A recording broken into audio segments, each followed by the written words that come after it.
সবাইকে স্বাগতম জানাচ্ছি অনলি এক্সেল টিউটোরিয়ালে। আজকের অনলি এক্সেল টিউটোরিয়াল ক্লাসে আমরা দেখব সাম ফাংশনের সাথে যদি আমরা ইফস যোগ করি তাহলে সেটা কতটা স্ট্রং হয়। আমরা মূলত কোনো একটা ফর্মুলার সাথে যদি আরও একটা ফর্মুলা যোগ করে নিই তাহলে সেই ফর্মুলাটা খুব পাওয়ারফুল হয়ে যাবে। সেজন্য আজকে আমরা সাম ফর্মুলার সাথে আমরা ইফস যোগ করব। এই সাম ইফস ফর্মুলা ব্যবহার করে আমরা একটি ক্যালকুলেশন করব। তো এই জন্য আমাদের এখানে একটি ডেটা শিট আছে, আর এই ডেটা শিটটাতে সিরিয়াল নাম্বার, প্রোডাক্ট দেওয়া আছে এবং প্রোডাক্ট এখানে আছে মনিটর, পেন ড্রাইভ এবং এখানে দুইটি প্রোডাক্টই এখানে নেওয়া আছে।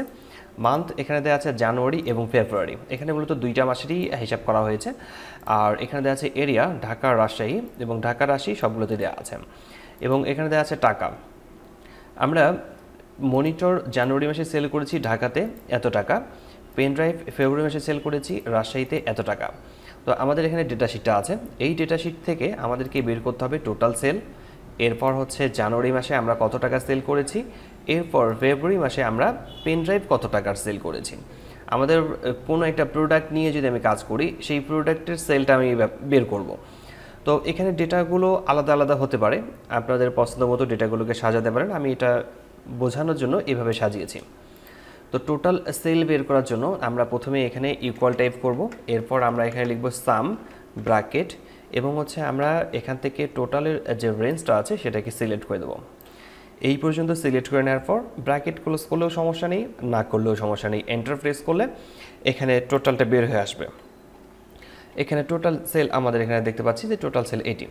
কিন্তু এখন আমাদের কাজ হচ্ছে যে জানুয়ারি মাসে আমরা কত সেল করেছি। আমরা যদি জানুয়ারি মাসে কত সেল করেছি সেটাকে যদি বের করতে চাই তাহলে আমাদেরকে সাম ফর্মুলার সাথে ইফস যোগ করতে হবে, সাম ইফস। তো এই জন্য আমরা প্রথমে ইকুয়াল টাইপ করব, এরপর আমরা সাম ইফস, আইএফ লেখার সাথে সাথে আমরা দুইটি দেখতে পাচ্ছি, একটা হচ্ছে ইফ আর একটা হচ্ছে ইফস। আমরা এখান থেকে ইফস নেব, ইফসে ডাবল ক্লিক করলেও চলবে অথবা হচ্ছে আপনি লিখে দিলেও চলবে। এরপর আমরা নিচের দিকে এখানে দেখি যে আমাদের এখানে বলছে সাম রেঞ্জ। সাম রেঞ্জ হচ্ছে কোনটা? টোটাল যে আমাদের এখানে যে অ্যামাউন্টগুলো আছে এটাই হচ্ছে মূলত সাম রেঞ্জ। আমরা এটাকে সিলেক্ট করে নেব, উপরের দিক থেকে এই পর্যন্ত সিলেক্ট করে নিচ্ছি। এরপর নিচের দিকে এখানে কিন্তু কমা দিতে বলছে, আমরা এখানে কমা টাইপ করলাম। এরপর হচ্ছে criteria 1, criteria range 1। Criteria range হচ্ছে কোনটা?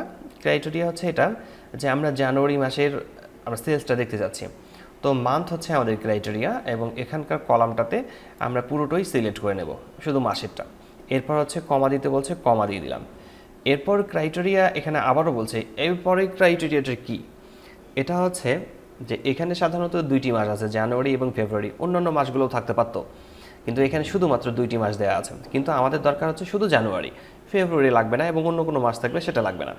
সেই ক্ষেত্রে আমাদের ক্রাইটেরিয়াটা হচ্ছে যে আমরা শুধু জানুয়ারি মাসের রেজাল্টটা দেখতে চাই। এই জন্য ইনভার্টেড কমার ভিতরে আমরা এখানে টাইপ করব জানুয়ারি, ডাবল ইনভার্টেড কমা ক্লোজ করে নেব, এরপর হচ্ছে ব্র্যাকেট ক্লোজ করব। এরপর যদি আমরা এন্টার কি প্রেস করি তাহলে আমরা দেখতে পারবো যে আমাদের জানুয়ারি মাসে টোটাল সেল হয়েছে এটি। ঠিক একইভাবে আমরা যদি ফেব্রুয়ারি মাসে পেন ড্রাইভ কতগুলো সেল করেছি, কত টাকার সেল করেছি সেটা যদি আমরা দেখতে চাই তাহলে ঠিক একই ফর্মুলাটা আমরা এখানে প্রয়োগ করব। প্রথমে ইকুয়াল টাইপ করব, এরপর আমরা এখান থেকে সাম ইফস কথা লিখছি, ব্র্যাকেট দিয়ে দিলাম। এরপর হচ্ছে সাম রেঞ্জ, আমরা সাম রেঞ্জটাকে টিক করে দিচ্ছি যেটা টোটাল টাকা এবং কমা দিয়ে দিচ্ছি। এখন এখানে ক্রাইটেরিয়া রেঞ্জ 1, আমাদের প্রথম ক্রাইটেরিয়া মনে রাখতে হবে যে ফেব্রুয়ারি মাস। ফেব্রুয়ারি মাস কোনটা? আমরা পুরো মাসের এগুলো সিলেক্ট করে দিচ্ছি, মাসটাকে পুরোটাই সিলেক্ট করে দিলাম, কমা দিয়ে দিলাম। এখন উপরেও আমরা কিন্তু যেভাবে লিখেছিলাম জানুয়ারি ডাবল ইনভার্টেড কমার ভিতরে, ঠিক এখানেও আমরা ডাবল ইনভার্টেড কমার ভিতরে ফেব্রুয়ারি কথাটা লিখব। তো ফেব্রুয়ারি কথা ডাবল ইনভার্টেড কমার ভিতরে যদি আপনি লিখতে চান তাহলে আপনাকে এইভাবে লিখতে হবে। যদি এভাবে আমরা লিখতে চাই, ফেব্রুয়ারি কথাটা এইভাবে লিখতে হবে। আমরা এইভাবে না লিখে আমরা একটা কাজ করতে পারি, সেটা হচ্ছে ফেব্রুয়ারি লেখাটাতে ক্লিক করতে পারি, এরপর হচ্ছে কমা দিয়ে দিলাম। এরপর হচ্ছে সেকেন্ড ক্রাইটেরিয়া কি? এটা হচ্ছে যে পেন ড্রাইভ, আমরা পেন ড্রাইভ কিনেছিলাম, এটা হচ্ছে প্রোডাক্ট। তো প্রোডাক্টের লিস্ট আমাদের এখানে আছে, এই প্রোডাক্টের এখানে পুরো লিস্টটাকে আমরা সিলেক্ট করে দিলাম, কলামটাকে সিলেক্ট করে দেওয়ার পর কমা দিয়ে দিচ্ছি।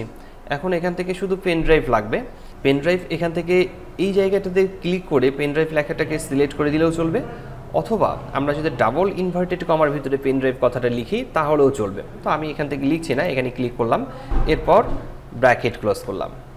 ব্র্যাকেট ক্লোজ করার পর এন্টার কি প্রেস করব, তাহলে আমরা দেখতে পাচ্ছি যে ফেব্রুয়ারি মাসে পেন ড্রাইভ আমাদের এত টাকার সেল হয়েছে।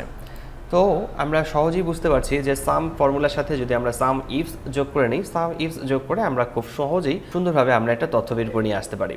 আর আপনাদের যদি কোথাও বুঝতে সমস্যা হয় তাহলে অবশ্যই কমেন্ট বক্সে কমেন্ট করে জানাবেন, আমি প্রতিটি কমেন্টে রিপ্লাই করি। আজকের টিউটোরিয়ালটি এখানে শেষ করছি, দেখা হচ্ছে এক্সেলের অন্য কোনো টিউটোরিয়ালে। ততক্ষণ পর্যন্ত ভালো থাকবেন, সুস্থ থাকবেন। ধন্যবাদ সবাইকে, আল্লাহ হাফেজ।